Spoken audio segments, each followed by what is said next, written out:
अस्सलाम वालेकुम। आज इस वीडियो में हम इलस्ट्रेशन को डिमॉन्स्ट्रेट करेंगे कि इलस्ट्रेशन में हमारे पास जो पिक्चर्स, आइकन्स और ये स्मार्ट आर्ट वगैरह अवेलेबल है उसको हम माइक्रोसॉफ्ट एक्सेल में किस तरीके से यूज़ कर सकते हैं। तो आपने इसके लिए आना है इंसर्ट टैब में और यहाँ पर ये सारी चीज़ें अवेलेबल हैं, ये सारे हम देखेंगे।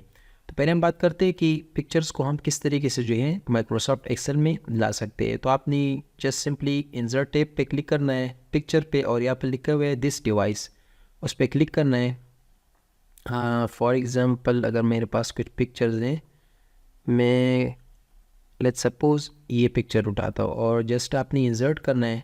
तो आप यहाँ पर देखिए ये पिक्चर्स आ चुकी है, यानी पिक्चर आ चुकी है। लेकिन अगर मैं चाहता हूँ कि मैं इसको छोटा बड़ा करूँ तो आप यहाँ से आप ये कॉर्नर से भी आप कर सकते हैं, कहीं से भी आप। फॉर एग्ज़ाम्पल मैं इसको थोड़ा सा छोटा कर लेता हूँ, इसको मैं ईज़िली मूव भी कर सकता हूँ।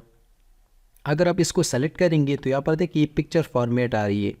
अगर मैं डीसेलेक्ट करूँ तो यहाँ पर कुछ भी नज़र नहीं आ रहा, लेकिन अगर मैं पिक्चर सेलेक्ट करूँ तो ये पिक्चर फॉर्मेट आ रही है। यानी पिक्चर के साथ हम क्या क्या कर सकते हैं यहाँ पर आपको शो हो रही है। मैं आपको दिखा देता हूँ। फॉर एग्ज़ाम्पल मैं पिक्चर फॉर्मेट में आया, यहाँ पर आपको बैकग्राउंड भी आप रिमूव कर सकते हैं कुछ हद तक, लेकिन बहुत ज़्यादा नहीं, क्योंकि ये फ़ोटोशॉप की तरह तो काम नहीं कर सकता। लेकिन आप अगर चाहे तो आप यहाँ से जो है मार्किंग लगा के, अगर फॉर एग्ज़ाम्पल मैं यहाँ पर मार्किंग लगा लेता हूँ और यहाँ पर इस तरीके से और इस तरीके से फॉर एग्ज़ाम्पल मैंने लगा दिया और मैं चाहता हूँ कि इसको डिस्कार्ड करूँ, तो यहाँ से भी हम कर सकते हैं। लेकिन अगर आप चाहें तो कुछ हद तक तो आपके साथ ये वो कुछ ना कुछ हेल्प करते हैं। अगर आप चाहते हैं कि इसको यानी कीप करें तो मैं यहाँ पर देखिए इस तरीके से, यानी उसकी बैकग्राउंड जो है वो हट गई है, लेकिन मैं इसको अंडू कर लेता हूँ। आप खुद भी आप एक्सप्लोर करें ताकि आप किस तरीके से कर सकते हैं। इसके साथ करेक्शन है, यानी जो ब्राइटनेस वगैरह होती है,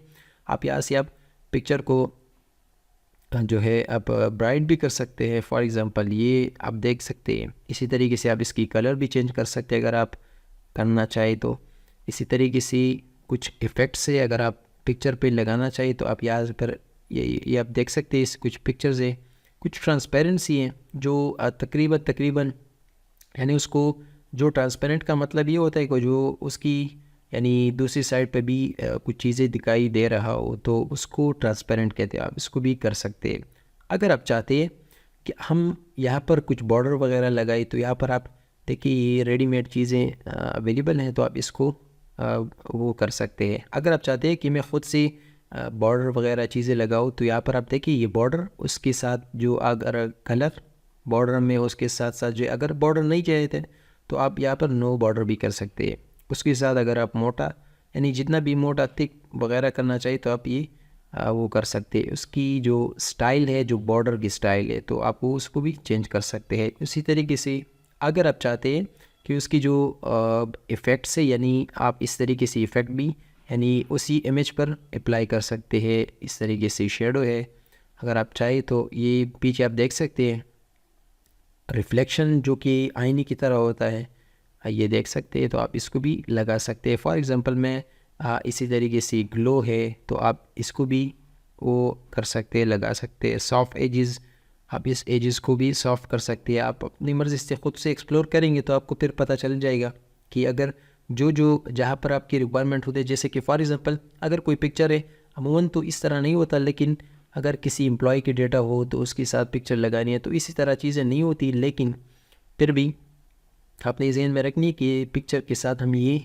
माइक्रोसॉफ्ट एक्सेल में कर सकते हैं। तो आप इस तरीके से ये चीज़ें कर सकते हैं। इस तरीके से अगर आप लेआउट में उसको डिस्प्ले करना चाहिए तो आप इसी तरीके से वो भी कर सकते हैं। यहाँ पर देख सकते हैं ये टेक्स्ट भी आप उसके साथ लिख सकते हैं।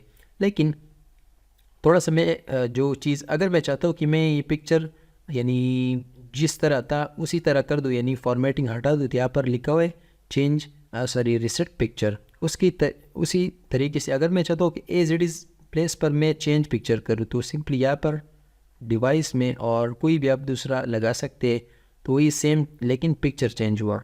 अगर मैं फॉर्मेट को रिसेट करना चाहूँ तो यहाँ पर जस्ट क्लिक करूँगा और फॉर्मेट रिसेट हो चुका है। अगर मैं चाहता हूँ कि इस पिक्चर को क्रॉप करूँ तो सिंपली आपने यहाँ पर क्रॉप पे क्लिक करना है और यहाँ से आप क्रॉप कर सकते हैं। फॉर एग्ज़ाम्पल मैं यहाँ से इतना इसको कंट्रोल Z या आप यहाँ से अंडू भी कर सकते हैं, और मैं यहाँ से इसको क्रॉप कर लेता हूँ। फॉर एग्ज़ाम्पल इतना ठीक है, और इस पर फिर से क्लिक करेंगे तो ये क्रॉप हो चुका है। लेकिन आपने ये बात याद रखनी है कि ये परमानेंट जो है वो क्रॉप नहीं है, आप यहाँ पर फिर से क्रॉप पे इसको यानी अनक्रॉप भी कर सकते हैं। तो ये भी अपनी याद रखनी है। यहाँ पर आप इसको फ्लिप भी कर सकते हैं, यहाँ पर आप देख सकते हैं, लेकिन आप अपनी मर्ज़ी की भी तो इसको रोटेट भी कर सकते हैं यहाँ से इस तरीके से। अगर आप चाहे तो यहाँ से भी आप साइज़ छोटा और या बड़ा कर सकते हैं, और इस कॉर्नर या हर एक कॉर्नर से भी आप कर सकते हैं। तो ये था कुछ पिक्चर के हवाले से कि हम एक्सेल में पिक्चर को किस तरीके से ला सकते हैं और इसके साथ फॉर्मेटिंग किस तरीके से कर सकते हैं। उसके बाद जो दूसरी जो बहुत ज़्यादा यूज़ होती है वो है शेप्स। शेप्स बहुत ज़्यादा है, मैं आपको एक दिखाता हूँ ताकि उसकी फॉर्मेटिंग किस तरीके से हो सकती है। फॉर एग्ज़ाम्पल आप कोई भी शेप ले सकते हैं, और शेप बहुत ज़्यादा स्पेशली माइक्रोसॉफ्ट वर्ड में जो लोग पेपर्स नोटबुक्स वगैरह बनाते हैं, तो उसी शेप्स की मदद से बहुत ज़्यादा जो है वो हेल्प उनको मिलती है। फॉर एग्ज़ाम्पल अगर मैं कोई भी शेप ले लूँ, फॉर्मेटिंग उसकी सेम होती है। फॉर एग्ज़ाम्पल मैंने ये ले लिया, और मैं यहाँ पर इसकी जो है उसको ड्रा कर सकता हूँ, इसको छोटा बड़ा सेम टू सेम जिस तरह पिक्चर्स की होती है। इसको भी अगर ये सेलेक्ट करूँ तो यहाँ पर लिखा हुआ है शेप फॉर्मेट, पिक्चर में पिक्चर फॉर्मेट आ रही थी।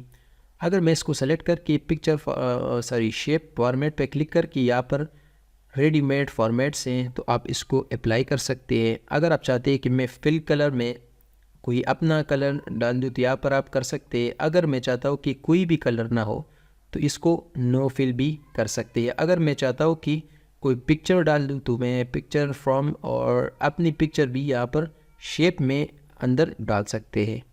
अगर मैं चाहता हूँ कोई ग्रेडियंट यानी एक से ज़्यादा कलर आप अगर डालना चाहें तो आप यहाँ से कर भी सकते हैं। फॉर एग्ज़ाम्पल मैंने ये करके दिखाया। आप टेक्सचर भी अप्लाई कर सकते हैं अगर अपनी मर्ज़ी से। अगर आप चाहते हैं कि नहीं मैं जस्ट ये सिंपल, तो आप भी कर सकते हैं। आउटलाइन जिस तरह मैंने पिक्चर में दिखाया था सेम टू सेम पैटर्न है, अपनी वेट और ये सारी चीज़ें अगर आप अप्लाई करना चाहिए तो आप ये अप्लाई कर सकते हैं। आप अपनी मर्ज़ी की इफ़ेक्ट्स भी सेम टू सेम है जिस तरीके से मैंने पिक्चर में आपको दिखाया, तो आप भी यहाँ पर इस शेप में भी इफ़ेक्ट्स डाल सकते हैं। दूसरी बात, अगर आप चाहते हैं कि इस शेप के अंदर मैं कुछ राइटिंग कर सकूँ तो ये इसको आप जस्ट क्लिक करना है और कुछ भी, फॉर एग्ज़ाम्पल मैं लिख देता हूँ कि मैंने ये लिख दिया फॉर एग्ज़ाम्पल सवाद।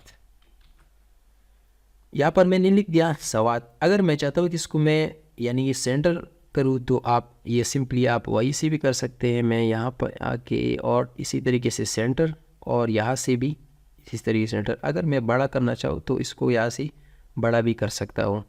अगर मैं चाहता हूँ कि इसकी फॉर्मेटिंग करूँ यानी इसकी जो टेक्स्ट की फॉर्मेटिंग है, तो यहाँ से मैं यानी इसको मैं सेलेक्ट करके शेप, और यहाँ पर ये रेडीमेड फॉर्मेट्स है जो कि टेक्स्ट के लिए यूज़ होती है, शेप्स के लिए नहीं। जो शेप्स के अंदर जो टेक्स्ट होती है उसी के लिए। तो अगर मैं चाहता हूँ तो मैं इसको यहाँ से उस पर अप्लाई कर सकता हूँ। तो ये भी अपनी मर्ज़ी से आप कोई भी शेप ले लें, कोई भी। फॉर एग्ज़ाम्पल अगर मैं कोई एक और भी आपके लिए लेट्स से ये ओवल शेप, तो मैं यहाँ से इसको भी सेम टू सेम फॉर्मेटिंग यहाँ पर भी आ रही है। तो आप कोई भी अपनी मर्ज़ी की, फॉर एग्ज़ाम्पल अगर कोई चाहता है कि मुझे ये अंदर वाली कलर नहीं चाहिए, जस्ट आउटलाइन चाहिए, तो मैं आउटलाइन पे ब्लैक करके और फिल ख़त्म कर दूंगा। तो आप यहाँ पर दे सकते हैं अगर कोई भी, लेकिन आपने अपनी दिमाग को भी यानी जो अपनी ब्रेन है उसको भी यूज़ करना है ताकि किस तरीके से मैं ये चीज़ें यूटिलाइज़ कर सकता हूँ अपनी काम के लिए। जो तीसरी है वो है आइकॉन्स, जो कि ऑनलाइन ये और ये वाली, ये जो मॉडर्न यानी 2013 और इन चीज़ों में ये चीज़ें अवेलेबल है। आप यहाँ पर सर्च भी कर सकते हैं, या कोई भी आइकन अगर आपको चाहिए, कुछ फ्री है कुछ प्रीमियम भी है, अगर आप चाहिए तो यहाँ से भी कर सकते हैं। फॉर एग्ज़ाम्पल मैं कोई भी आइकन जो सिंपली यहाँ से मैं क्लिक करके इंसर्ट पे क्लिक करूँगा तो थोड़ा वेट, और फिर यहाँ पर ये आइकन आ चुके। आप इसके साथ जो है अपनी वो भी कर सकते हैं। इसको मैं फिल कर देता हूँ आप चाहे तो ये देखिए ये रेडीमेड आइकन है। जिस तरीके से हम शेप्स के साथ वो कर सकते हैं, इस तरीके से हम इसके साथ भी कर सकते हैं।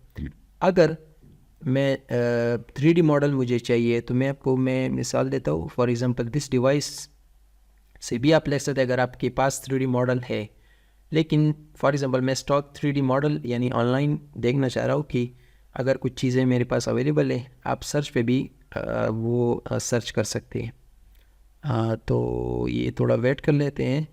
और आप किसी भी फॉर एग्ज़ाम्पल कुछ भी आप यहाँ पर काफ़ी कैटेगरीज दी हुई है, तो मैं फॉर एग्ज़ाम्पल यहाँ पे इस पे चला जाता हूँ और इसकी थोड़ा वेट कर लेते हैं। ये देखिए ये 3D आइटम्स हैं। फॉर एग्ज़ाम्पल मैं कुछ भी ले सकता हूँ। फॉर एग्ज़ाम्पल ये मैंने सेलेक्ट किया, इंसर्ट पे क्लिक किया, तो यहाँ पर अब इसमें डिफरेंस है। डिफरेंस किस तरह है मैं आपको दिखाता हूँ। ये 3D शेप्स हैं जो कि जिसका यानी एक्स एक्सिस, वाई एक्सिस और जेड एक्सिस भी काम करती है, यानी 3D जो स्पेस होती है उसकी तरह। तो ये थोड़ा इंसर्ट हो रहा है, थोड़ा वेट कर लेते हैं। और I think it will take some time. अच्छा, अब यहाँ पर देखिए ये जो सोफ़ा है यहाँ पर इंसर्ट हुई, लेकिन अगर मैं यहाँ पर देखिए ये थोड़ा सा चेंज है, यहाँ से नहीं यहाँ से। अब तुम्हें यहाँ से यहाँ पर देखिए ये 3D शेप भी हम इसको वो कर सकते हैं। आप यहाँ से उसको जो है व्यू चेंज भी कर सकते हैं। तो अपनी जिस तरीके से भी आप करनी है कोई भी शेप आप इस तरीके से 3D ला सकते हैं अगर आप चाहें तो, अगर आप कोई किसी चीज़ की रिक्वायरमेंट है। इसी तरीके से स्मार्ट आर्ट है जो कि स्पेशली माइक्रोसॉफ्ट एक्सेल में माइक्रोसॉफ्ट पावर पॉइंट में बहुत ज़्यादा यूज़ होती है, लेकिन आप यहाँ पर भी इसको कर सकते हैं। मैं कोई भी एक उठा लेता हूँ जिसकी फॉर्मेटिंग मैं आपको बता दूँगा, आप फिर ख़ुद से जो है वो इसको एक एक करके आप उसको वो कर सकते हैं। फॉर एग्ज़ाम्पल अगर मैं चाहता हूँ मैं ये हायरार्किकल और इसमें से एक ये वाला, या फॉर एग्ज़ाम्पल ये वाला उठा लेता हूँ, लेट्स से ये वाला, और ओके कर लूँगा। तो ये शेप्स जो होते हैं वो रिप्रेजेंटेशन के लिए होती है, जब ताकि कोई डेटा अच्छी तरीके से जो है वो रिप्रेजेंट कर सके। आप यहाँ पर टेक्स्ट भी लिख सकते हैं, लेकिन अगर मैं चाहता हूँ तो मैं यहाँ पर भी लिख सकता हूँ। फॉर एग्ज़ाम्पल कोई भी आप लिख सकते हैं, मैं कुछ भी यानी टाइप कर लेता हूँ। तो फॉर एग्ज़ाम्पल यहाँ पर मैं अब अपनी मर्ज़ी की रिक्वायरमेंट के मुताबिक अब इसको सेलेक्ट करेंगे, तो यहाँ पर लिखे फॉर्मेट। फॉर्मेट में अगर आप चाहे तो इसको हम वो कर सकते हैं, मूव भी कर सकते हैं, इसको फिल को यानी उसको वो भी कर सकते हैं। लेकिन यहाँ पर एक वो है, आपने यहाँ पर अगर देखा तो यहाँ पर एक एक शेप को भी हम कलर वगैरह दे सकते हैं, अब आपकी मर्ज़ी है। और इसके साथ सेम टू सेम वही तरीका जो शेप्स के साथ हम करते थे, अगर आप चाहे तो इसके टेक्स्ट को भी कलर दे सकते हैं। लेकिन अगर मैं चाहता हूँ कि मुझे कोई शेप्स चाहिए यानी कुछ भी, तो आप यहाँ से कोई शेप्स वगैरह भी इसको डिलीट भी कर सकते हैं और उसके साथ कुछ भी कर सकते हैं। तो ये कुछ शेप्स के हवाले से था। जो लास्ट वन हमारे पास है वो है स्क्रीनशॉट।